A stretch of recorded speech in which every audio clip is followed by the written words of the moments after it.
Hey, what's up guys? This is Anthony from Anthony's Customs, and for this review, we are looking at the Storm Collectibles New York Comic Con exclusive, though it doesn't say it on the package, so that's a little bit strange. Street Fighter V Arcade Edition Chun-Li in her battle dress, aka Hot Chun-Li, aka look at those cakes.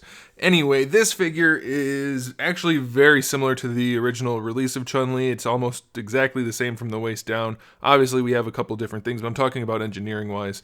So there's not going to be a ton to talk about. It works really well. In fact, I'm going to put this out there right now. It seems to me like Storm has upped their QC significantly since the beginning. I mean, they've been getting better as they've gone along, but this last batch of figures, which I'm currently reviewing, are significantly better overall in the QC department, so that's really good to know. Anyway, this is a really strong release from them, so let's go ahead and get it off the stand and take a closer look. This figure stands just about 6 3/4 inches tall, which makes it right around about 17.5 centimeters, a little bit shy of that.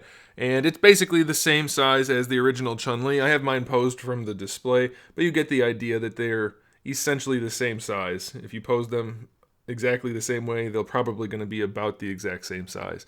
Not going to be 100% perfect, obviously, with different parts and tolerances for joints and things, but you can see they pretty much match in scale. The interesting thing, though, the skin tone's different. She's rather yellow on this new release, which is a little bit odd. I don't know if that's intentional. Maybe that's how she is in the game, being that it's a PlayStation exclusive, and I still haven't convinced myself to buy a PlayStation.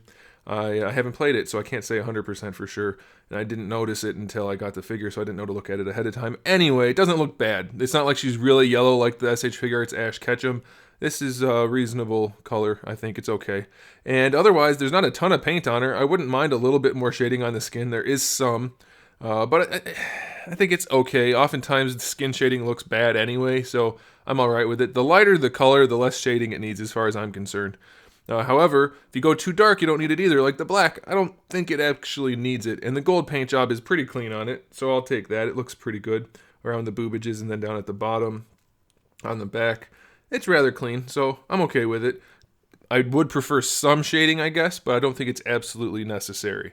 So there is that. Sculpt-wise, it's really clean. I like it. I love the fact that this is a separate piece, an extra soft piece. It's not soft enough that it really will hang, but I do like the fact that they did not just mold it onto the skirt thing. It's a separate thing which is connected, and I really appreciate that. So that's pretty cool. Let's go ahead and talk about the accessories. We have 3 different faces. We have one completely neutral face, one just barely smiling face, maybe a smirk. Man, that's even a bit too much for it. And then we have one yelling face. And then we have 3 different pieces of hair. We have one completely neutral hanging straight down, slightly curved in. We have one swinging out to the side. And then we have one where the hair is kind of blowing backward off the figure. Now the hair pieces are rather loose fitting to the head, and I'll show you that when we go through the articulation. But they do look pretty good, and I'm okay with it, I guess. I don't know if they could have done too much better without completely re-engineering how they did it, so I guess it's okay. We have a decent amount of hands. We have 2 fist hands. We have 2 kind of karate chop hands, 2 relatively relaxed hands, 2 kind of wide open hands, and then one that's slightly in between those. It's kind of like a style pose hand. Then we have, is it called a Kikosho? I don't quite remember her moveset. I never really played Chun-Li. I'm pretty sure it's called a Kikosho. Either way, I really like how they did this with the blue centerpiece, and then you actually have to wrap the white piece around it. Very nicely done. I like it. It does have a peg hole in it, so you can use it with this little stand that they give you. Still not the best stands in the world as far as I'm concerned, but you do have the option to use it, put a clip on it. If you want to support the figure with it, you can.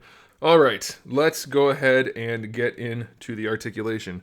The first thing of note is that her little sideburn braids are separate pieces that just peg in. They are very flexible if you need them to be, but you can move them around. So depending on how you have her posed, you may want to have them like behind her shoulder or up in the air or whatever you want to do, you can do that. So that's a cool thing. And they're not going to break unless you like really rip on them trying to break them. They are not pegged in extremely tightly, so you shouldn't have a problem there. Now, as I mentioned for the hair, it is kind of loose. It tends to pop off as you're posing the figure. The only way to really do this is to have the hard plastic be the socket and the soft plastic to go inside the socket, which is basically the reverse of this. Or you have to really sculpt this socket part on the soft plastic to be considerably tight. And this is like a proper fit for 2 hard pieces of plastic, which is why this flexes off so easily. So it's a nuisance, but it's not necessarily a problem. However, as soon as you try to pose her where the hair is binding anywhere, it does start to separate. So that can be problematic in posing. So be careful with that. It's not going to break or anything. It's just a pain in the butt. I've had some people complain about the neck peg on this figure. I haven't had any trouble, so I don't really know what's going on there. It's no problem. I've swapped the heads out. It's a little stiff, but that's okay. I mean, the peg fitment, I didn't have any trouble with it. So the head's on a double ball peg. No problems there. Moves around nicely. We have a ball peg connecting the shoulder to the body, and then we have just this floating piece to hide it. You can raise the arm up better than horizontal on just the hinge. Of course, you have full rotation, nothing too bindy or squeaky or shredding, so that's good. Bicep swivel works just fine. Double jointed elbows, better than 90 degrees. We have our wrists, which are on a ball hinge and a ball peg. Actually, for her, it might just be a straight up ball hinge. That's what it looks like. Doesn't seem to have anything but a straight peg on either end. But it works nicely. These are floating pieces, so you can hide the joint if you need to, though you don't really need to on this figure. And so everything's functional. No problems there. The upper torso, well, first of all, how can I say this delicately?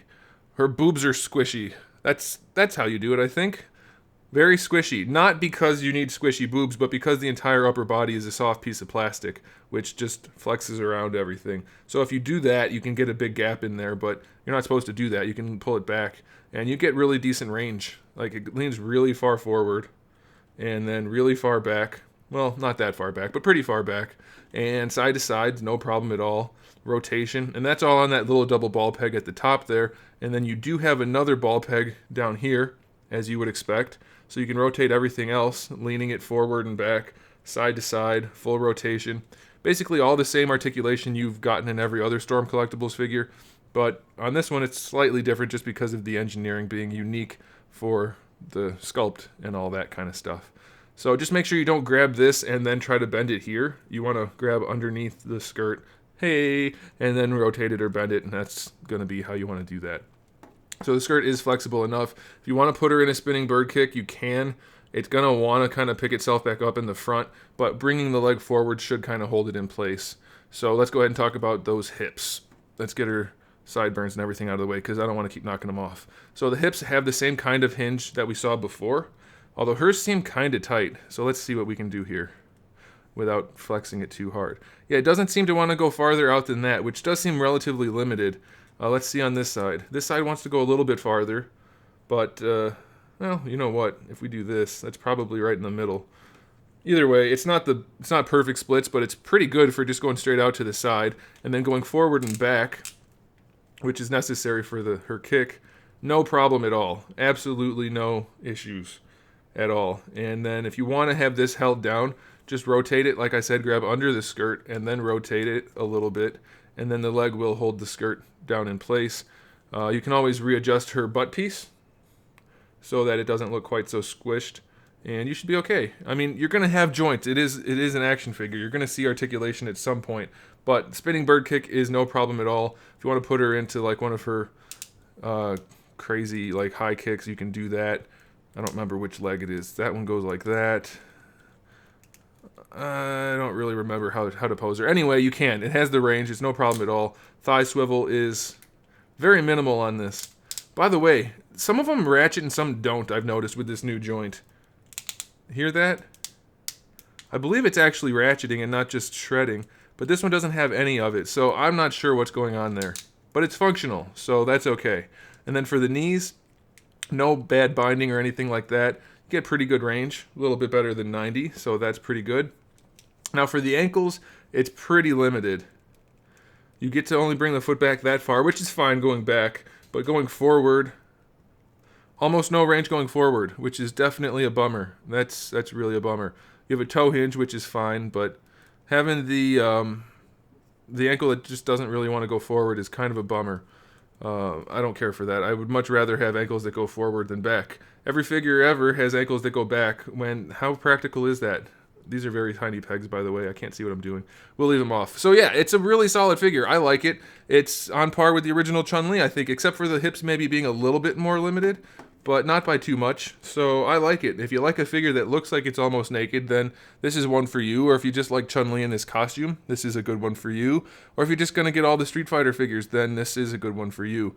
I really don't have any serious issues with it. I'm pretty pleased overall. So there you go, guys. If you like the video, make sure you give it a thumbs up. That helps me out a whole bunch. And if you haven't subscribed, you might want to do that. I do have new videos up almost every single day. We talk about action figures, movies, TV shows, video games, all kinds of fun stuff. So make sure you come back for that. And in the meantime, keep collecting.